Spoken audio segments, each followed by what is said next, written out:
Selamat pagi sahabat Alkitab yang terkasih. Marilah kita awali hari ini dengan melakukan perenungan akan firman Tuhan. Bacaan Alkitab kita pada hari ini berasal dari Kisah Para Rasul pasalnya ke-24 ayat 18 sampai 27. Sementara aku melakukan semuanya itu, beberapa orang Yahudi dari Asia mendapati aku di dalam bait Allah. Sesudah aku selesai menyucikan diriku, tanpa orang banyak dan tanpa keributan. Merekalah yang sebenarnya harus menghadap engkau di sini dan mengajukan dakwaan mereka jika mereka mempunyai sesuatu terhadap aku. Namun, biarlah orang-orang yang hadir di sini sekarang menyatakan kejahatan apa yang mereka dapati ketika aku dihadapkan ke mahkamah agama.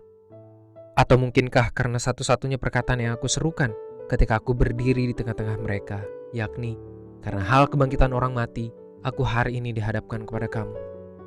Felix yang tahu benar-benar tentang jalan Tuhan menangguhkan perkara mereka, katanya, setibanya kepala batalion Lisias di sini, aku akan mengambil keputusan dalam perkaramu. Lalu ia menyuruh perwira itu tetap menahan Paulus, tetapi dengan tahanan ringan, dan tidak boleh mencegah seorang pun dari sahabat-sahabatnya melayani dia. Setelah beberapa hari, datanglah Felix bersama istrinya Drusilla, seorang Yahudi. Ia menyuruh memanggil Paulus, lalu mendengar dia berbicara tentang kepercayaan kepada Kristus Yesus. Namun ketika Paulus berbicara tentang kebenaran, penguasaan diri, dan penghakiman yang akan datang, Felix menjadi takut dan berkata, "Cukuplah dahulu dan pergilah sekarang. Apabila ada kesempatan, aku akan memanggil engkau." Sementara itu ia berharap bahwa Paulus akan memberikan uang kepadanya. Karena itu ia sering memanggilnya untuk bercakap-cakap dengan dia. Sesudah genap 2 tahun, Felix digantikan oleh Porcius Festus. Dan untuk mengambil hati orang Yahudi, Felix membiarkan Paulus tetap dalam penjara.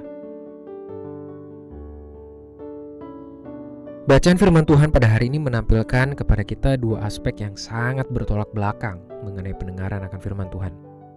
Sikap pertama muncul dari Paulus yang begitu setia untuk memberikan kesaksian dan pengajaran iman, sehingga orang lain mendapatkan akses untuk mendengarkan firman Tuhan. Namun sikap Paulus ini telah menunjukkan sebuah ketulusan sebagai umat Tuhan. Sedangkan sikap kedua yang bertolak belakang dari sikap Paulus muncul pada diri Gubernur Felix, yakni ketika ia mau mendengarkan firman Tuhan hanya pada beberapa topik yang menyenangkan pendengaran dan keinginannya. Pada topik-topik mengenai kebenaran, penguasaan diri, dan penghakiman yang akan datang, Felix menahan mulut Paulus agar tidak lagi memberikan pengajaran iman. Sikap Felix ini merupakan contoh dari seseorang yang mendengarkan firman Tuhan hanya untuk beberapa hal yang ia anggap menyenangkan pendengaran dan hatinya sendiri. Besar kemungkinan respons penolakan dari Felix terhadap topik-topik pengajaran firman tersebut disebabkan dampak kritik dari firman Tuhan. Maksudnya, semua pesan pengajaran yang Paulus berikan pada saat membicarakan topik-topik itu berisikan kritikan terhadap cara hidup dan gaya kepemimpinan Felix. Hal ini semakin diperkuat melalui tindakan Felix yang sengaja mengurung Paulus hingga 2 tahun.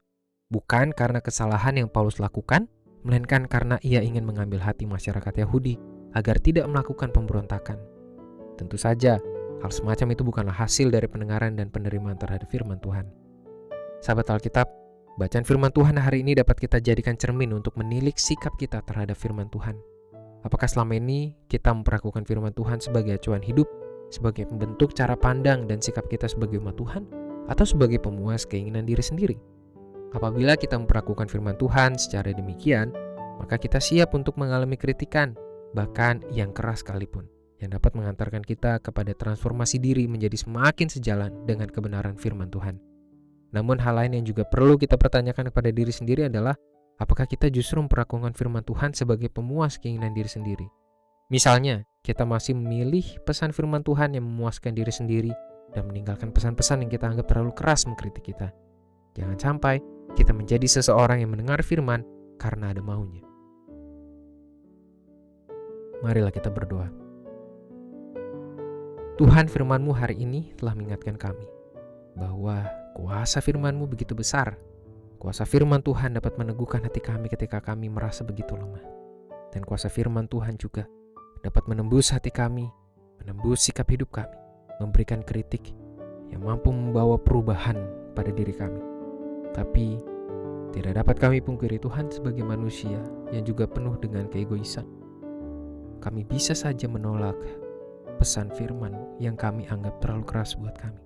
Padahal dampak yang akan dihasilkan adalah baik, tapi kami memilih untuk menutup telinga kami dan meninggalkan firman-Mu. Tolong kami Tuhan, untuk bersedia mendengarnya, untuk bersedia menerimanya, dan bersedia menghidupinya. Hanya di dalam nama Tuhan kami Yesus Kristus kami berdoa dan menyerahkan kehidupan kami. Amin.